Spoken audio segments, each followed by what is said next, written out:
The Rich Eisen show. Quote, I told him if he wants to play until he's 50 and he's still playing and he feels like he can still play, then he can play until he's 50.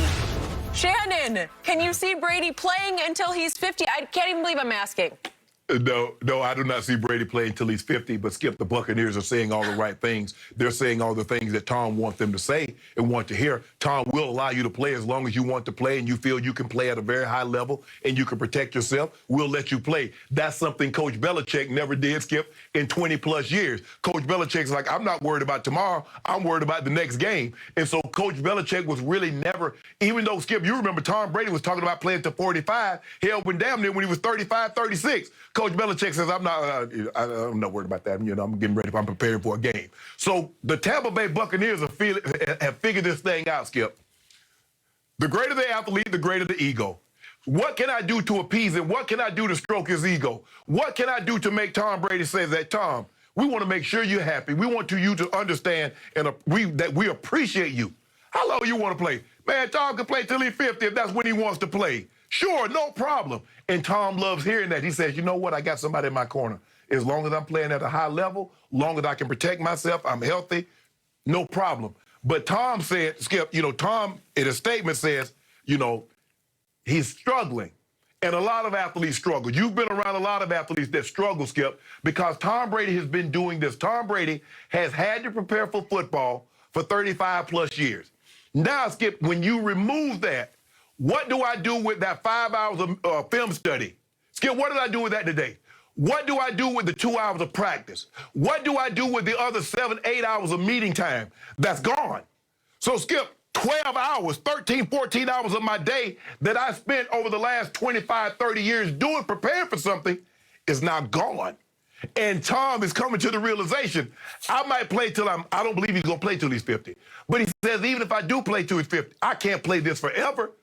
Then what do I do? Skip, he doesn't really have any hobbies. He doesn't want to sit around at a desk and talk football. He don't want to do what Troy and Tony Romo does. He don't want to analyze football in that aspect. So he said, what the hell am I going to do in a 24 hours a day when normally 15 of those hours are spoken for? So now, who gets to speak for that 15 hours? Giselle's raising her hand. Me? I'll take 7 of it. Skip, the kids say, hey, Dad, over here. We can go to the park now. I'll take some of it. And then Tom is like, but yeah, guys, I love you guys. I really do. But damn, football has been such a big part of his life, Skip, and a lot of athletes suffer with that. And for me, Skip, I didn't miss the games. I didn't miss being competitive. I'm a competitive sucker, but I didn't miss that. I missed the guys. Skip, I missed being in the locker room. I missed the bus rides. I missed being on the plane. I missed stretching and we telling jokes and laughing.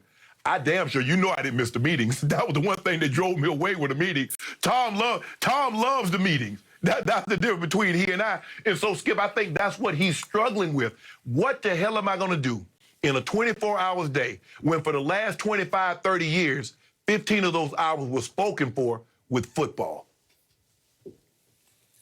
So, Shannon Sharp, this was yet another story that last night made me LOL because I immediately thought of you because I immediately thought of the man who didn't think Tom Brady would play past 40, let alone 50. And now he has tortured you for each year that we have been on together here on Undisputed starting September 6th of 2016. It's 5 straight years of Shannon Sharp saying, that's it, in decline, go home, it's enough. And it's not just you, it's Eric Dickerson here on our show. It's many of the Hall of Fame athletes say, okay, that's enough. Because you can't wrap your brain around a man playing at this high a level at age 43. He just won another Super Bowl, his 7th at age 43. I believe he's going to win his 8th at age 44. We'll talk about how easy the Tampa schedule is in a few minutes here on the show. But the point is that you're right. Tom Brady is going to go as long as he can go, sort of as long as his heart will let him go, because his desire is still high. He is still jumping out of bed every morning to study tape. It's what drove you away is what keeps him in the game because Yep. he loves it. He's obsessed with breaking down film, seeing how he can exploit whatever weakness he can see that others can't see on tape. And because of that, because of what you pointed out, that he has some fear. He says, I'm a little fearful of it ending because he's not sure what he's going to do with his competitive self when it ends. Because, yeah, he likes golf, but he doesn't love golf. It has a time and a place in the offseason, but it doesn't have a place during the season. He doesn't want to obsess with it the way your big brother Sterling lives for golf. Right. And Tony Romo, I believe, lives for golf. He scratches his competitive itch on the golf course because I believe Tony actually prioritized golf over football. I think Tony would have been happier being a professional golfer than a professional football player. That's not Tom Brady. No. And yet, the beauty of Tom Brady's sort of second life in Tampa is that for all those years in New England, the chip on his shoulder was number 199. He was a 6th-round pick, just the way you were a 7th-round pick. But he wore that badge of honor. I was a 6th-round pick all through those years in New England. And all of a sudden, the irony here is that his biggest supporter in New England became his biggest motivator in Tampa. And I'm talking about his daddy, Robert Kraft. Robert Kraft obviously treated Tommy like a son, but in the end, he chose Coach Belichick. He rejected Tom Brady. So now Tom's new badge of honor is, I'm a New England reject. And he's going to try to prove Daddy wronger and wronger and wronger in Tampa. So he's got that going for him. His fuse is relit. Yeah. And I think it was a beautiful thing. I think he needed this to continue on. And he's obviously got a very good team. They've got everybody coming back. Why wouldn't he go on? It wouldn't shock me at all if he's playing when he's 50 years old.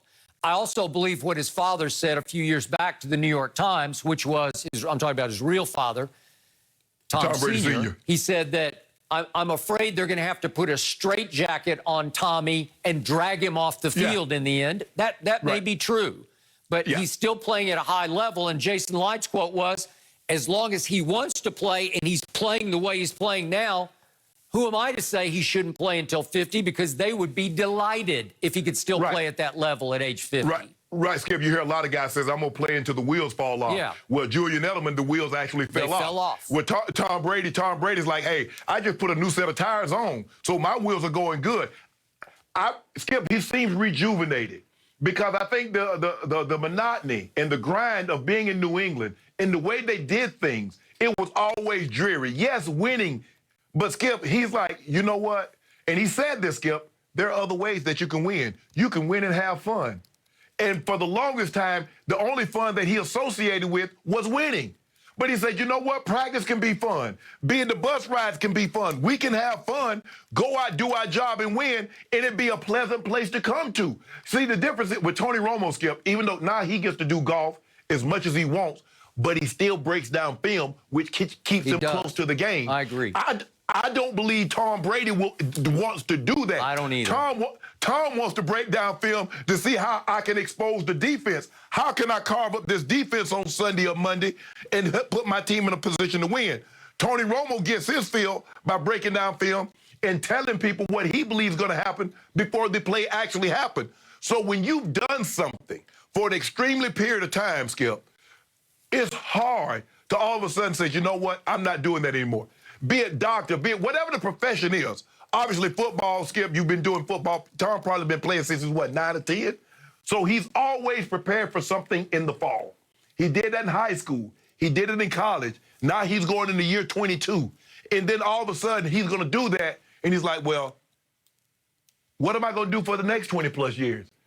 That itch was filled. Something fulfilled those 15 hours, Skip. It's hard. Everybody deals with it in a different way. Some people don't deal with it at all, Skip, and we know a lot of those guys. I was very fortunate.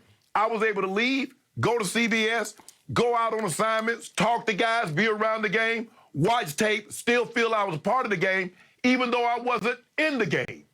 I don't know if that's something Tom wants to do, Skip, and that's what scares him. He's like, what the hell am I going to do? What do I love as much as I love